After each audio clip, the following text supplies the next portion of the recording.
วัสดีครับทุกคนเช้านี้ลุงยงมารับเรือแล้วครับผมขาวัดตุงปุ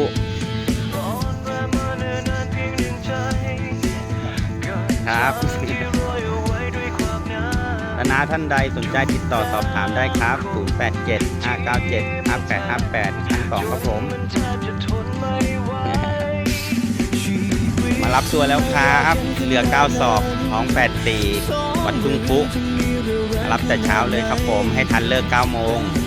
รับขวัญเรือหาปลาได้หมานๆจริงๆครับผม